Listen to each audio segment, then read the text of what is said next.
Од една страна незадоволство од ниските плати, од друга длабок дефицит од работна сила.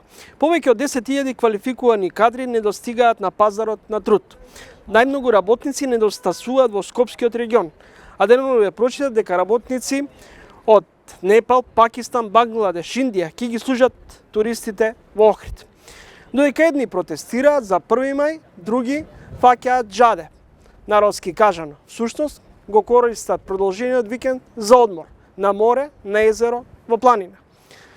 Иван Пешевски од Синдикатот на работници во ово издание на Тренинг. Пешевски,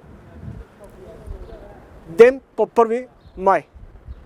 Смете дека власта и работодавачите ќе имаат конечно слух за вашите барања или натаму ќе си играат со вас пинг-понг, односно власта, вие и работодавачите да најдете заеднички јазик, а дека државата е подготвена да обезбеди пари, онолку колку што вие ќе постигнете договор со работодавачите.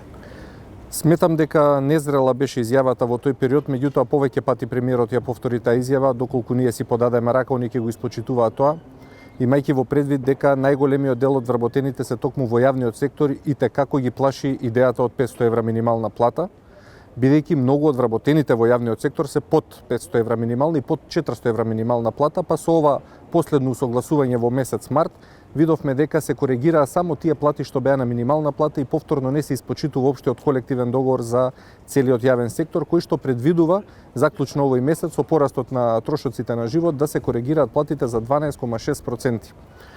Она што со сигурност можам да го кажам дека не е виновна само и владата, секако дека се виновни работодавачите, имајќи во предвид дека во тој зачаурен круг, а е триаголник, работодавачи, работници и власт, секогаш ќе бидеме надгласувани на економско-социјалниот совет кога станува збор за давање пари.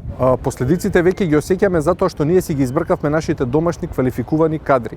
Она што се случуваше во минатото и зашто сите си замина е поради ниските плати. Потоа се чудеа работодавачите и државата како сега нема кадри или нема работници.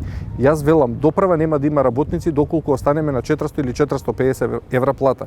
Како вие гледате на надминување на проблемот? Не, туку велат да, повисоки плати, но согласно продуктивноста на работникот. Така е, се согласувам дека треба да има продуктивни работници, треба да има за да обезбедат средства и за тој работодавач или за државата и за самите нив. Но вие ако не го платите работникот, како тој ќе биде продуктивен?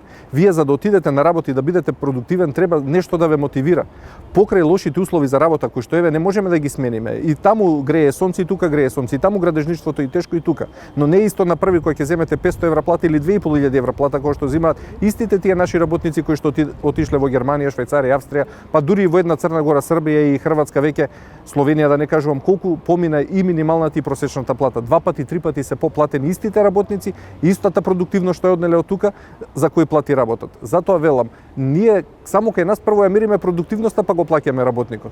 Тоа направи работникот да после 30 години се освести и си замине од Македонија.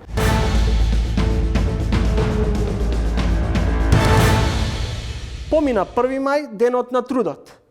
Работниците и натаму остануваат со нивните барања и желби за ценење на работничките права, но и за повисоки плати. Од друга страна, младите заминуваат. Квалификуван кадар во државата се помалку. Бизнес заедницата пак се жали. Не можеме да обезбедиме работници за работа. Веројатно тука проблемот е и во државата, која веројатно не ги цени младите кадри и не инвестира доволно во нив. Гледавте Трилинг, довидување до идниот петок во исто време.